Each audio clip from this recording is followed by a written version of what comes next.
Hey everyone, good to be with you again. I want to just continue our study in John. And now, if you guys remember back to a couple days ago, we talked about feeding the 5,000. So now Jesus has crossed to the other side of the lake by walking on water, and we pick up the story from there. So at verse of chapter 6, verse 22, that's where we will begin. Okay. On the next day, the crowd that remained on the other side of the sea saw that there had been only one boat there, and that Jesus had not entered the boat with his disciples, but his disciples had gone away alone. Other boats from Tiberias came near the place where they had eaten the bread after the Lord had given thanks. So when the crowd saw that Jesus was not there, nor his disciples, they themselves got into the boats and went to Capernaum, seeking Jesus. When they found him on the other side of the sea, they said to him, "Rabbi, when did you come here?" Jesus answered them, "Truly, truly, I say to you, you are seeking me, not because you saw signs, but because you ate your fill of the loaves. Do not work for the food that perishes, but for the food that endures to eternal life, which the Son of Man will give to you. For on him God the Father has set his seal." Then they said to him, "What must we do to be doing the works of God?" Jesus answered them, "This is the work of God, that you believe in him whom he has sent." So they said to him, "Then what sign do you do that we may see and believe you? What work do you perform? Our fathers ate the manna in the wilderness, as it is written, He gave them bread from heaven to eat." Jesus said to them, "Truly, truly, I say to you, it was not Moses who gave you the bread from heaven, but my Father gives you the true bread from heaven. For the bread of heaven, for the bread of God is he who comes down from heaven and gives life to the world." They said to him, "Sir, give us this bread always." Jesus said to them, "I am the bread of life. Whoever comes to me shall not hunger, and whoever believes in me shall never thirst. But I said to you that you have seen me and yet do not believe. All that the Father gives me will come to me, and whoever comes to me I will never cast out.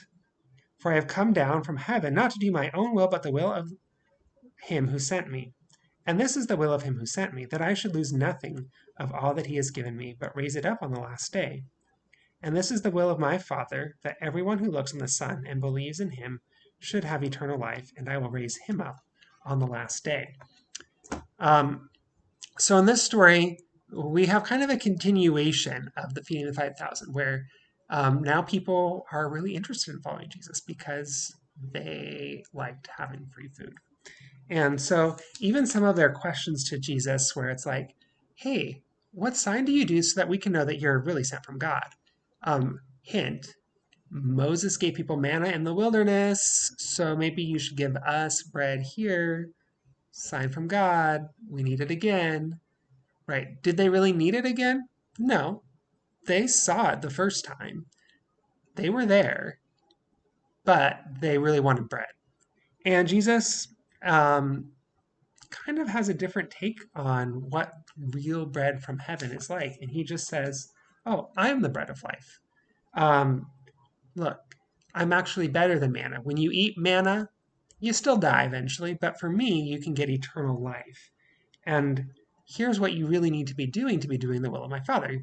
The first thing he says is, "You believe in the one who sent me," um, and then he repeats that again in verse 40. "Looking on the Son and believing will have eternal life and be raised up on the last day." Um, so I think that what's important for us to think about, and the questions we should be asking and about this passage is, first, why does believing in Jesus give us life?